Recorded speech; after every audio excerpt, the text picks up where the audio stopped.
Treviso si prepara alla DJ10 con il sold out, 16.000 iscritti per la manifestazione podistica di Radio DJ che quest'anno si apre con la polemica dei commercianti aderenti a Veneto Imprese Unite. I negozianti denunciano il mancato coinvolgimento da parte dell'amministrazione comunale che ha solo inviato una mail chiedendo orario prolungato e di addobbare le vetrine a tema. Non abbiamo avuto coinvolgimento di nessun tipo e un po' ci è dispiaciuto perché negli anni scorsi abbiamo sempre organizzato qualcosa di molto importante per la città e gioioso direi che aveva accolto molto bene la DJ10. Organizzazione a mio parere, a parere dei commercianti che rappresento è pari a zero. Ci sono solo difficoltà nelle chiusure dei parcheggi, delle piazze, delle vie, divieti. Io personalmente ho avuto delle telefonate di persone che mi hanno detto non vengo sabato perché è tutto bloccato, vengo la settimana prossima.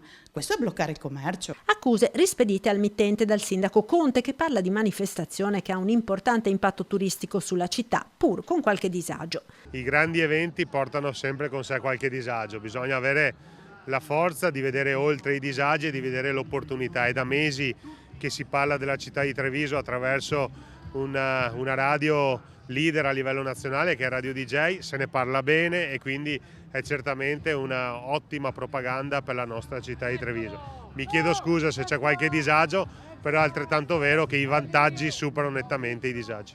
Il sindaco correrà sul percorso più lungo, quello da 10 km, ma la corsa piace all'opposizione. A ritirare il pettorale anche il capogruppo del PD Stefano Pelloni. Ci deve essere spazio per tutti, è un evento importantissimo penso per tanto commercio, per attività turistiche e anche per il podismo, per educare allo sport tante famiglie e quindi penso che sia positivo.